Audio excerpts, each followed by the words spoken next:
Hi, I'm here with Heather Gill-Frerking, and we are at the Mummies exhibit for Discovery Place in Charlotte, North Carolina. Heather, what first piqued your interest in Egyptology and mummies? Actually, I'm a specialist less in Egyptology and more in mummies and mummification. So all of the processes associated with all types of mummification, that's more my main research field. Okay, and where are you located? I am based at the Reiss-Engelhorn museums in Mannheim, Germany. I run the German Mummy Project. The and did all of these mummies come from your museum that you work at, or are they a collaborative from all over the world? This is a collection that's come from several institutions in Europe. 21 different partner institutions have loaned us mummies or objects for the exhibition. How long have you been studying mummies?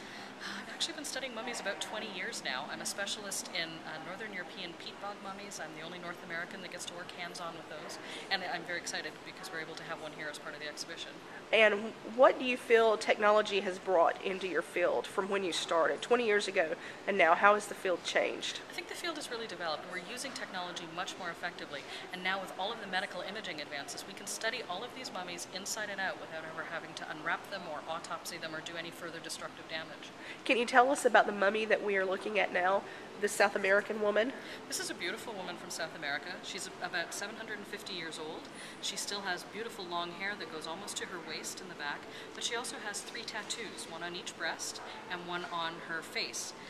They're all ovals with small dots, and while we don't know the meaning of the tattoos, we know that they must have had some importance. She also has a small scar on one of her breasts, and so must have had an injury or an illness. So with the CT data, we're now exploring what might have caused that, why she would have had that injury, and the fact that she survived for a long period of time after very little medical treatment. Okay, why is she actually in a seated position? Was that how they buried or mummified their dead, or? Many of the bodies in South America were buried in a seated position. That was just part of the mummification practice for a lot of regions. So after people died, they would be wrapped very tightly in fabrics, and you can still see the impressions of the fabrics on her face and on her knees. And then sometimes the legs were also bound to help keep the body in that tightly closed position.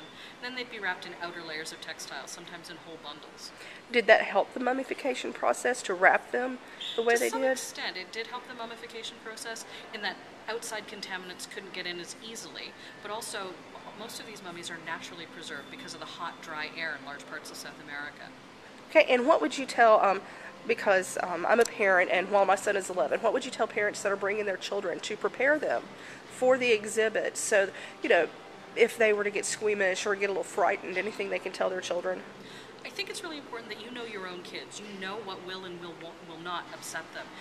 Many kids know a lot about mummies from what they've seen on TV and what they've seen at school, but the way the exhibition starts, we start with some of the animal mummies. So that's maybe a chance for you to gauge how comfortable your children are. And then, it's maybe even helpful if you want to see the exhibition first to see if there's anything that might be more difficult for your child. We do actually have a parent-child guide available, too, through the Discovery Place website. Okay, thank you very much, Heather. We appreciate you talking with us today. Thank you.